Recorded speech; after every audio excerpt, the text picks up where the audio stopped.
Right, so let's look at viewfinders. Okay, has anybody used a viewfinder before? Yes. Okay, cool. Yes. Okay, cool.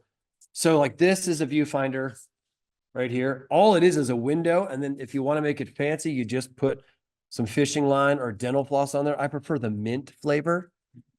That way, once again, if the drawing isn't good, you're at least refreshed, right? So, but all that does, right? I'm going to walk through this. All that does is give you frames of reference. Okay. In high school art class, anybody take art class in high school? Let me see. And you had to draw the grid over the Mariah Carey photograph, the black and white Mariah Carey photograph. Remember that? You didn't do that. Did you draw a grid over a photograph and then you transport, like you take those grids and you put it on another piece of paper? Same concept with this, but now we're going to do it like from real life. Okay. Hold on. There it is. That's the Jackson Street building. That's where the landscape architecture program is at University of Georgia. I'm not saying it's a cooler building, but it's pretty cool. So here's how you use a viewfinder, right? You find your subject, you use your crosshairs, and then done. No, there's more of a process, right? A couple things I want to talk to you about. You use your viewfinder to like make your composition, right? But then you have to know, so your drawing plane is what is outlined in the frame, okay? And then you use that drawing frame, you just use the proportions to draw that same thing on your paper, right? So I'm going to do a quick demo with a photograph that I took this morning after this. But all you have to do is you look at this, right? You're looking at it. The other key trick is to close one eye, okay? Why do you think you want to close one eye? So we use two eyes for depth perception, okay? And when you close one eye, you're tricking your brain into only seeing things as a flat plane in a series of lines, okay? You're not actually drawing a tree. You're not even actually drawing a building. All you're drawing is a series of lines and how they relate to each other. So the left side of your brain's like, dude, I know how to draw a tree, and it's going to look like a broccoli, right? No offense. You know it is. Because the left brain, that's the left brain's job, is to be like, oh yeah, trees look like broccoli. Moving on, right? Like it categorizes, that's what it does. But the right side of the brain, if you actually, there's a whole book written on this, Drawing with the Right Side of the Brain. It's an awesome book. But the gist of it is, if you don't want to read it, is it training your brain to actually see what you're looking at is how you strengthen that right side of your brain, right?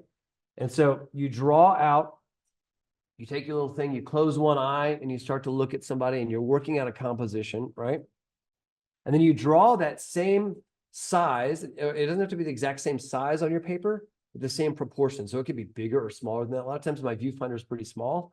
So I'll draw that same proportion on my page, larger, with my little lines on it, right? So you can indicate middle tick points, or you can draw some really light. If you carry around a 2H pencil, you can use a 2H pencil, or you could just use a regular pencil and draw light, right? Okay, but then look, then all you're doing is figuring out geometry. Your brain's going to tell you that is a building. Buildings are square. Draw the building as a square. Your left brain is going to tell you that all the time. And you can be like, look, left brain, I appreciate what you're doing. You do so much for me. But I know, according to my viewfinder, that this building evidently hits that edge right there, right there. And then look, if I come halfway down here, it hits there. So then I can start making these little tick marks, right? It gives you reference points, right? Now, on a photograph, it's real easy because it doesn't move, right? But when we're out in the field on Saturday and you're like, what the crap? You made it sound so easy, you know? What I try to do is I try to pick up a couple of key things that I can mark on my page so that I can then get back to where my viewfinder somewhat lined up with the composition I was using. So it's not going to be perfect, but I can at least somewhat line it up and be like, oh yeah, pretty close. Building hits there. Person's head hits there. I can get these things in there, right? So mark a few key elements, right? Pro hint, right?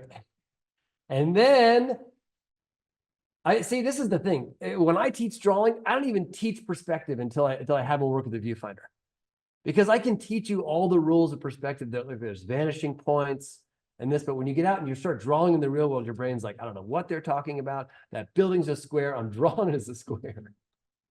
But if you have a viewfinder, you can battle the left brain, right? And be like, no. It might be a square, but look at where I'm looking at it from here. It interacts with the grid at these locations.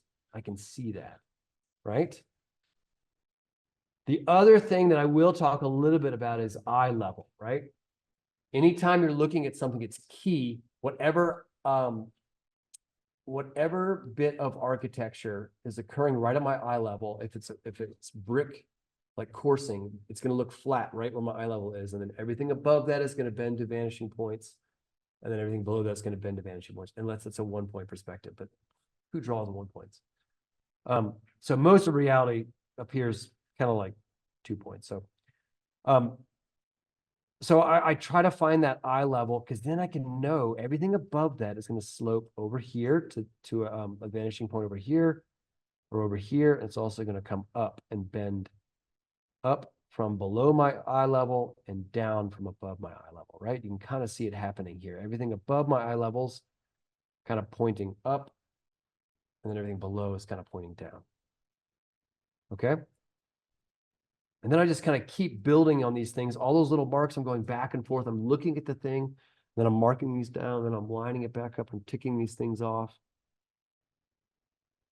And then once you get the main geometry in there, then you can have fun. I mean, like some of the feedback I get on viewfinders are like, that's really hard. And it kind of is. Like it is, because you're literally trying to draw what you see. And sometimes it can be pretty hard, but it also gives you a really good tool to like double check and see how things work, right? And hopefully, like, it's not like I'm going to hand you a viewfinder on Saturday and you're like, oh, like every drawing you do from here on out is going to be amazing. But hopefully with this tool, and with the massive amount of stoke that you're getting from this talk, you will start to enjoy drawing, and then you'll be able to use this to kind of develop your drawing skills, right?